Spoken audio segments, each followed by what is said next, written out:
So first and foremost, I want to thank you all for coming out and supporting this event. I know personally it means a lot to see so many familiar faces in the crowd. Just a little bit of background about me. I'm 21 years old, but I have been working with nonprofit organizations that promote community building, leadership, and social justice for almost 10 years now. And I've been doing that by actively engaging in community, right? And being in circles where you can see each other's eyes and you can engage in conversations that are really gonna make a difference and make an impact, right? So I'm going to ask you all to participate in an activity with me. I'm gonna bring a little bit of that nonprofit work in here in this room right now. So if you all will, I'm going to say a series of statements, and if you relate to them, I would just appreciate if you could just raise your hand silently. Take a look at who's raising their hands with you, and then we're going to continue on to the next statement. All good? Yeah? Okay. So the first statement. Please raise your hand if you have ever felt different or alone. Take a look at who's raising their hands with you, and you can put them down. Next statement. Please raise your hand if you have ever been disappointed in the way that your culture is represented in our media. Take a look around. You can put your hands down. Please raise your hand if you have ever been scared or nervous walking alone at night. Take a look around. Put your hands down. And final statement. Please raise your hand if you have ever been told that you should not cry or express your emotions. Take a look around, put your hands down. So the purpose of this little mini activity is to give you a taste of what I do outside of here, but to also give you insight in what I'm going to be talking about. We're talking about statistics, right? How we all fall into these same social norms based off the way that we identify. So I was having a conversation with a friend of mine, and I expressed that I feel guilty. I feel guilty being on this road to success. Being in college, doing these internships, when I know that there's people back home who don't have this opportunity. And I was expressing that guilt, and I couldn't understand why I was any different.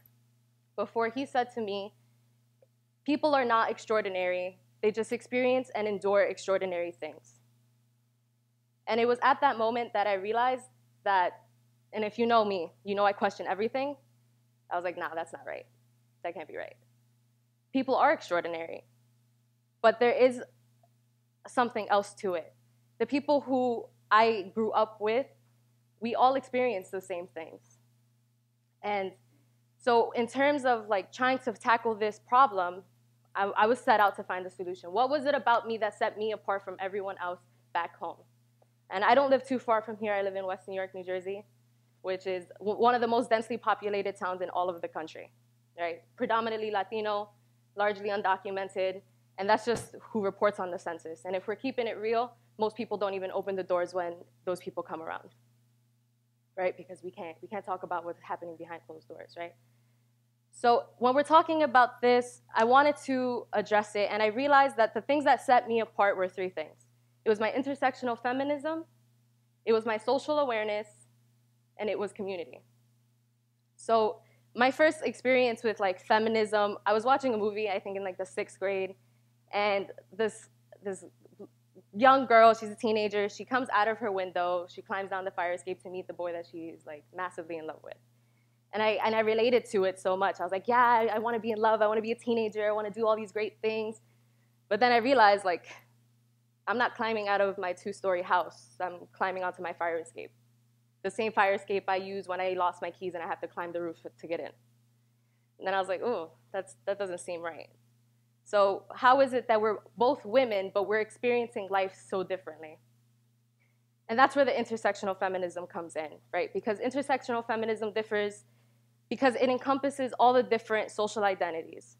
It's to say that just because you are a woman does not mean that you experience life the way that I do. And in that case, I'm low income, I'm poor, and my mind is on social assistance and are we gonna make rent? Where am I gonna be sleeping tonight? Do we have enough food in our fridge? While her priorities, fortunately for her, but unfortunately for me, were on boys. She had, 2-family house, and I'm, in a household with a single mom to 8 kids. So I didn't have that grace period to do those things that I wanted to do.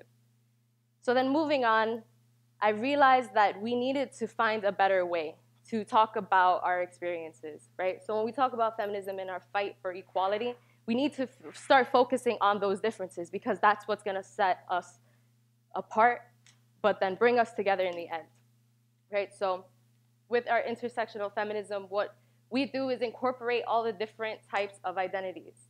And to say that I experience my life uniquely, but that's not to say that you can't relate to the things that I'm going through. That feeling of oppression, that feeling of hopelessness, right? So my intersectional feminism set me on a path to understanding things differently, because now I'm more aware of who I am, right? And then that brings in the second factor. We have social awareness. And what social awareness does is put us in the space to understand where the society that we live in sees us, right?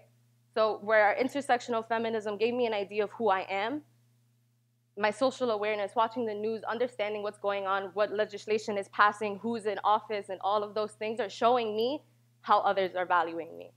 And that gives me something to gauge by, because now I know how much harder I have to work to get where I want to go.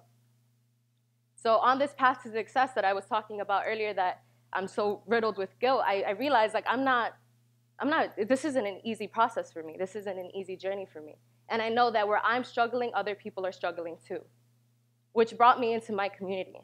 And I've been fortunate enough to work with those nonprofit organizations that have put me in those spaces to have some of the most difficult conversations that I've ever had in my life. And from those conversations, I've grown family. And I know that sounds super generic, don't roll your eyes, because I get it, right? Like, oh, she's talking about family, right?